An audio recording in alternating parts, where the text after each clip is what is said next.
उलूपी भाग 3 में आपका स्वागत है। आज हम बात करना चाहेंगे पतन या मस्तिष्क का पुनर्जन्म। आप ध्यान दें, जीवन हमें वही चोट करता है जहां हमारा अहंकार सबसे मजबूत होता है। जैसे किसी को धन का अहंकार, किसी को बल का अहंकार, किसी को बुद्धि का अहंकार, तो जीवन सबसे गहरा चोट वही करता है। आप इंतजार कीजिए समय का और इसको अनुभव में लाएंगे। युद्ध में एक क्षण आता है, बब्रू वाहन महान योद्धा अर्जुन को परास्त कर देता है।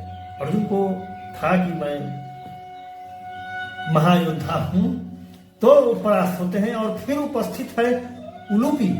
कथा कहती है यह पतन आवश्यक था। अब इसे रहस्य नहीं, न्यूरोलॉजिकल स्तर पर हम समझते हैं। जब कोई स्वयं को सही मानने लगता है तो मस्तिष्क की सीखने वाली प्रणाली धीमी हो जाती है, न्यूरल पैटर्न स्थिर हो जाते हैं। अहंकार बराबर कठोर नेटवर्क। फिर क्या होता है, एक तीव्र असफलता उस पैटर्न को तोड़ देती है। इसे आधुनिक मनोविज्ञान में कॉग्निटिव रीसेट कह सकते हैं। झटका जितना गहरा, रीप्रोग्रामिंग उतनी ही संभव। यदि आप गिरावट को अपमान नहीं, न्यूरोलॉजिकल पुनर्संरचना समझ लें तो आप दोष मुक्त होंगे, सीखने की क्षमता बढ़ेगी। इसे आप न्यूरोलॉजिकल पुनर्संरचना के रूप में लें कि हम रिपेयर हो रहे हैं। मानसिक लचीलापन विकसित होगा। हार आपकी जमी हुई पहचान तोड़ती है। शायद इसलिए कुछ पतन टाले नहीं जाते।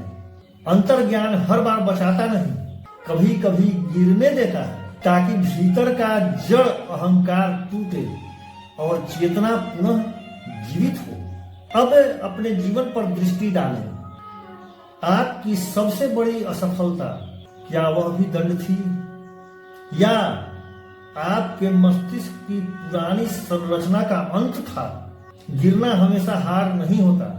कभी कभी वही क्षण आपके वास्तविक विकास की शुरुआत होती है। प्रश्न है, आप अभी टूट रहे हैं या पुनर्निर्मित हो रहे हैं? तो चलिए आज का वीडियो इतना ही, फिर हम अगले भाग में मिलते हैं। धन्यवाद।